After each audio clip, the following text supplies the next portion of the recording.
গাজা সংকট, যুদ্ধাপরাধ ও আন্তর্জাতিক মানবাধিকার লঙ্ঘনের অভিযোগে যখন সারা বিশ্ব জুড়ে ইসরায়েলের বিরুদ্ধে প্রতিবাদ ও সমালোচনার ঝড় উঠেছে, তখন এক অদ্ভুত দ্বিমুখী নীতির চিত্র ফুটে উঠেছে বিভিন্ন দেশের নীতিতে। অন্তত ২৮টি দেশ যারা প্রকাশ্যে ইসরায়েলের সামরিক আগ্রাসনের নিন্দা জানিয়েছে, তারাই আবার গোপনে কিংবা খোলাখুলিভাবেই দেশটির সঙ্গে ব্যবসায়িক সম্পর্ক চালিয়ে যাচ্ছে। এই দেশগুলোর মধ্যে রয়েছে ইউরোপ, এশিয়া, আফ্রিকা ও লাতিন আমেরিকার একাধিক প্রভাবশালী রাষ্ট্র।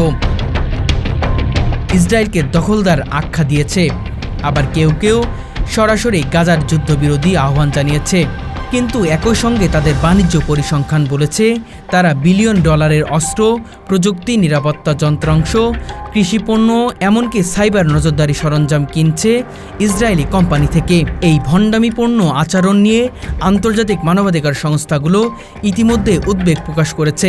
তারা বলছে, শুধু মুখে প্রতিবাদ করে বাস্তবে কোনো পদক্ষেপ না নেওয়া দ্বিচারিতাই নামান্তর। ইসরায়েলের সঙ্গে এই ব্যবসা চালিয়ে যাওয়া মানে হচ্ছে যুদ্ধযন্ত্রে সরাসরি অর্থাৎ যোগান দেওয়া। কয়েকটি পশ্চিমা দেশ এমনকি ইসরায়েলি সামরিক ড্রোন ও সেনাবাহিনীর ব্যবহৃত সফটওয়্যার আমদানি করছে, যার সরাসরি ব্যবহার হচ্ছে গাজা ও পশ্চিম তীরে সাধারণ মানুষের উপর। অর্থাৎ এদিকে তারা মানবিকতার বুলি ছড়াচ্ছে, অন্যদিকে নীরবে সেই মানবিক বিপর্যয় চালানোর ব্যবস্থাও করে দিচ্ছে। বিশ্লেষকরা বলছেন, রাজনৈতিক স্বার্থ, প্রযুক্তি নির্ভরতা ও আন্তর্জাতিক কৌশলগত জোটের কারণে এসব দেশ প্রকাশ্যে ইসরায়েলের বিরুদ্ধে অবস্থান নিলেও পর্দার আড়ালে তাদের স্বার্থে ইসরায়েলকে প্রাধান্য দিচ্ছে। অনেক দেশ আবার এই দ্বিমুখী নীতি নিয়ে নিজ নিজ দেশের নাগরিকদের তীব্র সমালোচনার মুখে পড়েছে।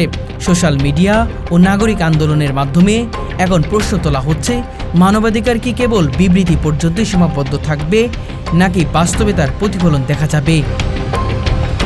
২০২৪ সালের একটি আন্তর্জাতিক গবেষণায় দেখা গেছে, শুধুমাত্র ইউরোপীয় ইউনিয়ন দেশগুলো থেকেই ইসরায়েল বছরে প্রায় ৬.৫ বিলিয়ন ডলারের রপ্তানি আয় করে।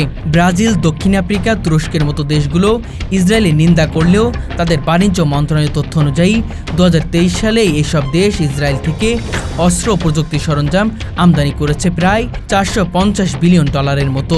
ভারত একদিকে গাজার যুদ্ধবিরতির আহ্বান জানিয়েছে, কিন্তু অন্যদিকে ইসরায়েল থেকে সবচেয়ে বেশি অস্ত্র আমদানিকারী দেশগুলোর একটি। ২০২৩ সালে দুই দেশের মধ্যে প্রতিরক্ষা চুক্তির পরিমাণ ছিল প্রায় ২ বিলিয়ন মার্কিন ডলার। যুক্তরাজ্য সরকার একাধিকবার ইসরায়েলকে আত্মরক্ষার অধিকার দিয়েছে বলে বিবৃতি দিয়েছে, তবে তারা গাজায় সংঘটিত মানবাধিকার লঙ্ঘনের সমালোচনাও করছে।